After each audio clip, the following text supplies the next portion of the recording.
आज हम सीखेंगे एक्सेल में ऑटो फिल लिस्ट कैसे बनाते हैं और कस्टम लिस्ट कैसे बनाते हैं।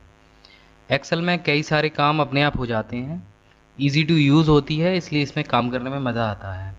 आप वर्ड में या किसी और सॉफ्टवेयर में अगर आपको कोई टेबल बनाना हो तो आपको वो सारा टेबल टाइप करना पड़ेगा, लेकिन एक्सेल में ये विशेषता होती है कि आप कोई भी सीरीज़ इसमें बड़े आराम से बना सकते हैं। बस उसको ये बताना होता है कि आपको उसका पैटर्न क्या चाहिए।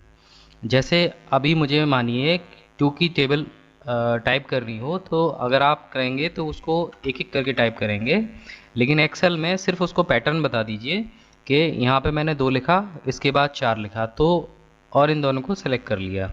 यहाँ पर आप देख रहे हैं इस सिलेक्शन एरिया के बाहर एक छोटा सा ब्लैक हैंडल बना हुआ है। अपने माउस के कर्सर को ले जाइए।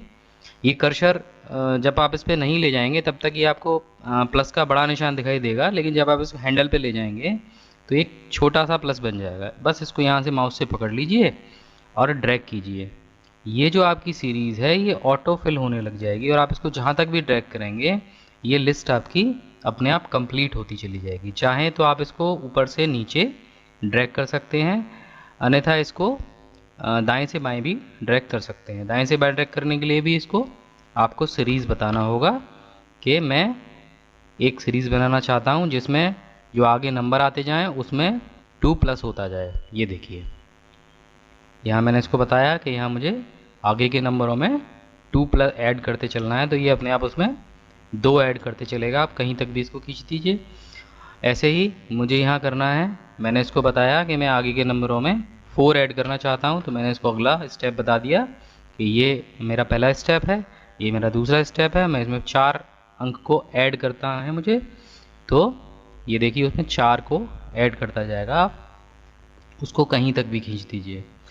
इसी तरीके से आप एक साथ कई सारी टेबल्स भी बना सकते हैं। जैसे मैंने यहाँ पे एक टेबल बनाई 2 3, यहाँ पर आप देखिए यहाँ पर मैंने इसको ड्रैग करके ये बताया कि मुझको 1 प्लस करना है आगे, लेकिन नीचे वाली टेबल में मैंने इन सबको डबल कर दिया। यहाँ पे 4 लिखा, यहाँ 6 लिखा, यहाँ 8 लिखा, यहाँ 10, यहाँ 12, यहाँ 14, 16, 18 और 20। अब ये देखिए यहाँ पर कितना अच्छा काम करेगा एक्सेल। हम सारे कॉलम्स को एक साथ सेलेक्ट कर लेंगे। हमने इसको बता दिया कि हर कॉलम के नीचे ये उन संख्याओं को डबल करता चले। अब आप देखिए कि ये सारी सीरीज़ को एक साथ डबल कर देगा और आपकी इतनी लंबी टेबल जो है अपने आप फिल होती चली गई। तो ये फ़ायदा होता है एक्सेल से। इसमें हम और क्या क्या बना सकते हैं, अब आप यहाँ पर देखिए मैंने यहाँ पर डाला कोई ईयर, यानी 2009। अगली सीरीज़ मैंने बनाई 2010। अब मैं चाहता हूँ ये सारी सीरीज़ ऑटो कंप्लीट होती जाए। ये देखिए यहाँ से 9, 10, 2011, 2012। इसी तरीके से आप अगर चाहें, आप कहेंगे ये तो नंबर्स हैं, ये तो हो सकते हैं, तो आप यहाँ पे आगे लिख दीजिए ईयर 2009 और इसको बता दीजिए कि अब ये मुझे आगे की सीरीज़ कंप्लीट चाहिए, तो वो अपने आप आगे वाले टेक्स्ट को छोड़ के पीछे की लिस्ट को कंप्लीट कर देगा। इसी तरीके से आप कोई भी आइटम का नाम यहाँ पे लिख सकते हैं, उसका कोड यहाँ पे डाल सकते हैं। जो चीज़ आपको फिक्स रखनी है, ये आगे वाला एरिया यहाँ का फिक्स रहेगा और पीछे वाले नंबर्स आपके बढ़ते जाएंगे। इसी तरीके से महीने का नाम आप यहाँ पे डाल सकते हैं। ये तो हो गई नंबर्स की बात कि नंबर्स को अपने आप आगे बढ़ाता चलता है। लेकिन अगर कोई नाम हो तो वो कैसे काम करेगा। नाम भी एक्सेल में पहले से दिए गए होते हैं। ये ऑटोमेटिक लिस्ट जो होती है वो एक्सेल में पहले से दी गई होती है। जैसे यहाँ पर आप डालेंगे संडे, तो एक्सेल को पहले से ये लिस्ट पता है कि संडे के बाद मंडे आएगा, ट्यूसडे आएगा, फ्राइडे आएगा, सैटरडे आएगा, ये सारी चीज़ें आएंगी और दोबारा से संडे आ जाएगा। ये लिस्ट एक्सेल ने कैसे बनाई, ये लिस्ट बनाई एक्सेल ने अपनी कस्टम लिस्ट से। ये कस्टम लिस्ट आप भी अपनी बना सकते हैं। अगर आप को कहीं पर ये लिस्ट बार बार यूज़ करनी होती है, जहाँ पर आपको दिनों के नाम, महीनों के नाम या कोई ख़ास पैटर्न पे आपको नाम चाहिए, तो आप एक्सेल में कस्टम लिस्ट भी तैयार कर सकते हैं। ये लिस्ट हम कैसे तैयार करते हैं, आइए जानते हैं। आप एक्सेल के ऑफिस बटन पर जाइए, यहाँ पर एक्सेल ऑप्शन आपको दिखाई देगा, इस पर क्लिक कीजिए। यहाँ पर create list for use short and fill, तो इस पर क्लिक कर दीजिए। यहाँ पर आपको एक लिस्ट पहले से दिखाई देगी। हमने यहाँ पे हिंदी महीनों के नाम बना रखे हैं। अब यहाँ पर हम बनाएंगे हिंदी दिनों के नाम। तो यहाँ पर आप इसको लिस्ट को बनाइए, टाइप कीजिए। यहाँ पर हम हिंदी में टाइप करने के लिए गूगल हिंदी इनपुट का यूज़ कर रहे हैं। तो हमने यहाँ पे लिखा सोमवार। अगला दिन इसमें ऐड करने के लिए आप एक कॉमा लगा दीजिए, ठीक है। यहाँ पे मंगलवार, यहाँ पे बुधवार,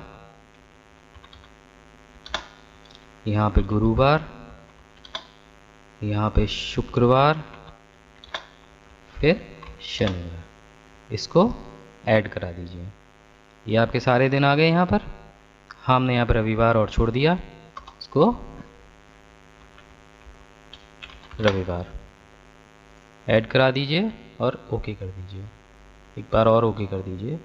अब आप जब कोई भी दिन डालेंगे इसमें से, मानिए हम रविवार से शुरू करते हैं, ऐसा नहीं है आपने जो दिन वहाँ पे पहले डाला है वो दिन यहाँ पर पहले डालना है। आप कोई भी दिन को, जिस भी आप सीरीज़ से अपनी लिस्ट को शुरू करना चाहें आप वहाँ से कर सकते हैं। तो वो अपने आप उसको पता चल जाएगा कि रविवार के बाद से मुझको लिस्ट बनानी है। ये देखिए कितनी बढ़िया लिस्ट बन गई। इसी तरीके से हमने हिंदी महीने भी डाल रखे थे। हम शुरू कर देते हैं फरवरी से, जबकि हमने लिस्ट जो बनाई थी वो जनवरी से बनाई थी, तो फरवरी के बाद के सारे महीने अपने आप ले लेगा। तो ये हो गया कस्टम लिस्ट बनाना। अब ये लिस्ट तो हमने अंदर जाके फीड की है। अगर चाहें तो आप एक लिस्ट यहीं पर बनाकर उसको कस्टम लिस्ट में ऐड करा सकते हैं। जैसे मैं यहाँ पे कुछ नाम डाल देता हूँ। यहाँ पर मैं डाल देता हूँ किन्हीं दोस्तों के नाम, या फिर कोई भी ऐसे ही। यहाँ पर दिनेश, रमेश, महेश, अविनाश। तो ये मैंने 4 नाम बनाए। अब मुझको ये लिस्ट कस्टम लिस्ट में ऐड कराना है। तो आप इस लिस्ट को आप यहाँ पर रहने दीजिए। ऑफिस बटन पर जाइए, एक्सेल ऑप्शन को चूज़ कीजिए, एडिट कस्टम लिस्ट। यहाँ पर इंपोर्ट का बटन आपको दिखाई देगा, इस पर क्लिक कीजिए।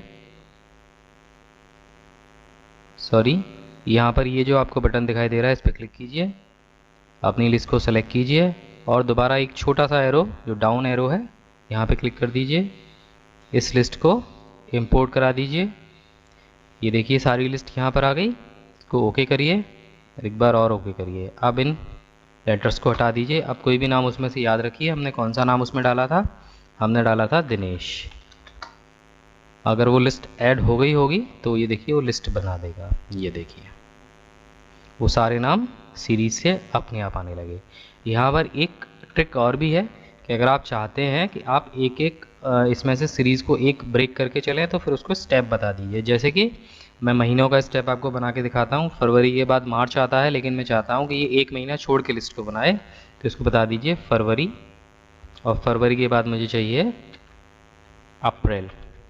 ठीक है, अब ये जहाँ तक है अप्रैल के बाद मई को छोड़ देगा और जून को लेगा। ठीक है, तो इस तरीके से आप एक्सेल को ये भी बता सकते हैं कि मुझे जो मैंने लिस्ट बनाई है वो मुझको किस सीरीज़ में लेनी है। तो आशा है आज का आप सीख गए होंगे कि इसमें एक्सेल में ऑटो फिल लिस्ट कैसे बनाते हैं और कस्टम लिस्ट कैसे बनाते हैं। आगे हम इसमें थोड़ा सा और कुछ भी सीखेंगे, आगे बढ़ेंगे। अगर ये वीडियो आपको पसंद आया हो तो आप हमें लाइक कीजिए, सब्सक्राइब कीजिए और अपने दोस्तों के साथ शेयर कीजिए। धन्यवाद।